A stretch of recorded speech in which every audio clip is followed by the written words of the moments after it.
or were some home kept somewhere, or was it just some poll workers that? It's my understanding that this was the countywide practice. So like in Fairfield County, 540 machines went to houses or?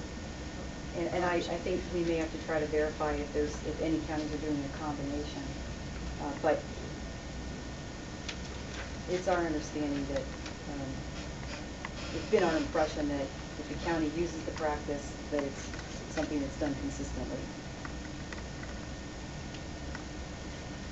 So in simple terms, what exactly does the directive say that they should do, that on the day of the election they have to transport it from their secure location to the polling place, or how does it outline? It will actually depend upon the county. The county will either make a decision, and the board will have to really develop a policy to secure the polling locations so that they can deliver the machines before election day and that they'll be secure at the polling place, or develop regional locations and have poll workers go by the regional locations, location that's closest to their polling place, and pick up the machines and take them directly to the polling place.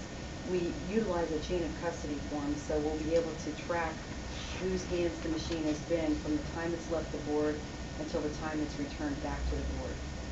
When a voting machine is in someone's home, even if they leave it in the trunk of their car, but let's say they bring it in their home, you really can't be sure who would have access to it at that point. And I don't know that it's really fair for us to give poll workers that kind of responsibility. But in the one case you cited from maybe Licking County, it was discovered that something had been done to the machine, right? So it's not like something would be done.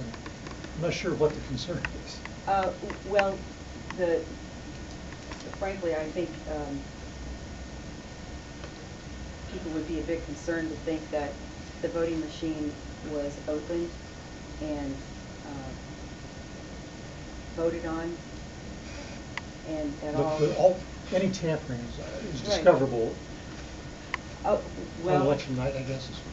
That kind of tampering would be discoverable. Other types of tampering are less discoverable.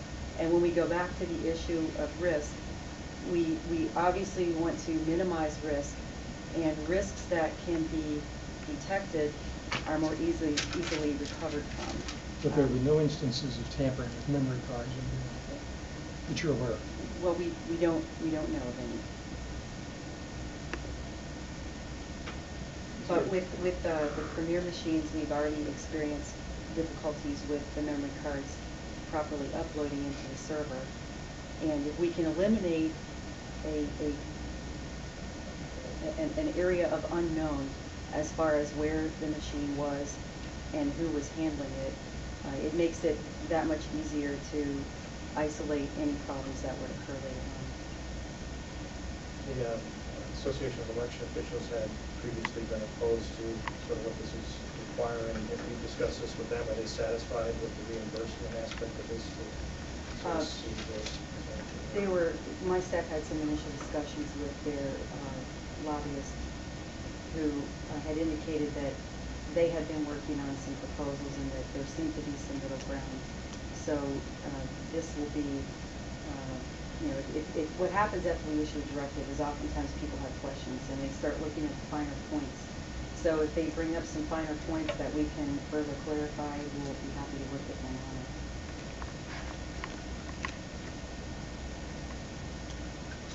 Is doing this just as much about perception as it is actual security? I mean, if you get a feeling that people outside of Ohio, inside Ohio, thought, well, machines are going home with poll workers, that just seems like something that shouldn't happen.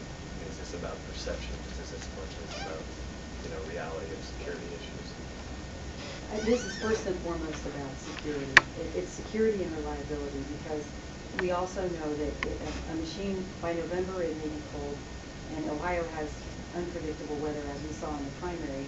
So with a machine even inside the trunk of someone's car, we don't know what kind of temperature changes it would be subjected to. And if it's left in someone's house or in someone's place of business, we don't know who else would have access to it. And again, for us to have integrity in our record of chain of custody, it's necessary that we access to the voting machines and are able to document who had access to them before they reach the hands of the voters. Essentially, with electronic voting machines, we're putting a computer out there that's used publicly, and we want to ensure that it's in the best working condition.